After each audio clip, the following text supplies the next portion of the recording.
I'm Josh with Waupaca Community Media, joined with Peg and Sue from the Waupaca Area Public Libraries. We talk about what's going on. Hello. Good morning. And the first thing we want to talk about, maybe not so good news, is what COVID is doing and what that means for the library. So let's hit on that quick. Well, one of the things that is being tracked by the CDC in our county is the transmission rate.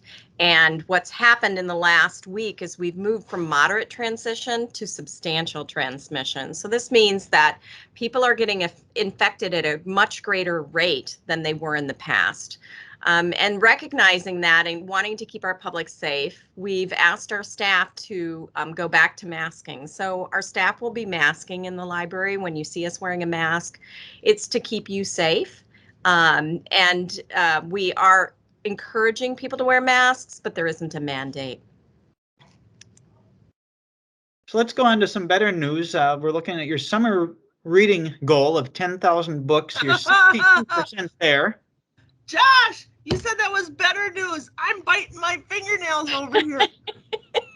But we know Waupaca can do it, can't they? Oh, yeah. Oh, yes. So I'm told you've got broken down by day how many books have to be read to hit that goal. So what is that, Sue? So as of Monday, we were at 62% with only like 29 days left to get like 3,700 some books read. So broken down, we need to have people read and report 130 books a day. Now, short of me coming to your house with 50 picture books and saying, hey, get these done for me. Come on, people, we can do it. I feel like this is I'm in the Olympics of my own choosing. That's a good analogy. And there's nobody in the stands cheering for me. Come on, we can do it. We can do this. I will finish a book today. I'm sure of it. But my books are a little bit bigger. So there are people who say, well, I know we're reading, but we just don't get them recorded. You know, I get it. So I do believe in my heart that we have already read 10,000 books. It's just that some people haven't been recording that they've read them. But the people who are winning those $20 gift certificates from the chamber every week are excited that they've been participating. So I want to remind people that every book you read enters you into that drawing for a $20 chamber gift certificate. And as Peg pointed out recently, there's lots of new places in town to start shopping using those bucks. So fun. And you're only eligible to win if you're recording those books, correct? That's correct. Because how else would we know? Yep. And it's so easy to record them because if you have the app on your phone, you can actually scan the barcode on the book and it just populates all the fields. And all you have to say is, yep, read it, and you're done. So it makes it really simple. You can type in a title if you want to, but the easiest way is just to have the book in front of you and scan the barcode. And if you just read 4 picture books to your children, scan all 4 of those. And make sure all 4 kids get the credit for reading them too. So right, that's not double dipping. I'm just saying. No, it's not. Everybody read. That's right. Something else we want to talk about. Earlier this spring, Library and Historical Society hosted a program to grow potatoes, and now we're circling back on that to take a look at the results and how big they are, and that's this Saturday. Yeah, Saturday at the depot on Oak Street. You will not miss it. If you are going down County E at all, you will not miss it because the Spudmobile from the Wisconsin potato and vegetable growers is going to be there.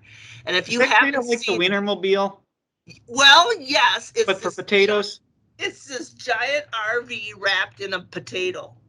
It's giant. And I always said when I retire, that's what I want to do is I want to drive the Spudmobile. So I'm going to try and make friends with the guy who drives it over this week to see, you know, just in case there's an opening when I decide to retire. But that sounds like fun, doesn't it? Driving a big giant potato around. I'm too old to drive the Wienermobile, so the Spudmobile. But we have had great partnerships with Turner's Farm Market, and Silver Mist gave us the dirt to start them out with, and Delicious Potato Chips and the Wisconsin Potato and Vegetable Growers Group. And this is the big celebration. We're going to have people bring their grow bags that they got in May that have these big giant bushy plants in, unless you're like mine, because the deer ate mine. But anyway, that's a whole nother interview some other time about deer. But anyway, you bring the whole bag to the depot, and we're going to dump it out, and we're going to see how many potatoes are in there and wash them all off. We're going to weigh them. So there's 6 prizes you could win. You could win for the most pounds of potatoes grown. You could win for the most number of potatoes grown. You could win for the largest potato, the smallest potato. You could win for the gnarliest potato. And you could win for the potato that looks like something. You know, it might be a teddy bear or a, you know, whatever you can decide. So I've got 6 prizes to give away at 1:30 in the afternoon. In the meantime, there's activities for kids. We're going to play hot potato. We have potato sack races. We have potato prints. So we're going to use carved potatoes to make prints, and we're going to make some art. But the depot will be wide open for people to explore, and Tracy and her staff there are excited to partner with us. And I think it's just going to be a fun day. It's going to be from 10 in the morning until 2 in the afternoon. The awards are awarded at 1:30. And if you want to come and spend the day, you can even have lunch there, because the Historical Society is having their famous brat fry. Yes! So lots of reasons to stop by, even if you didn't grow the potatoes. Right, absolutely. If you missed getting the potatoes grown, you'll get you fired up to do it next year, maybe. So. And then you've got a special visitor coming on Tuesday, August 17th. Who is that and where will it be? Yeah, anytime you can get someone who wears a tiara to come to your library program, it is a big deal. And so the Fairest of the Fair of Waupaca County is a young girl named Michaela Schrader, and she is from Clintonville, and she has been named the 2021 Fairest of the Fair.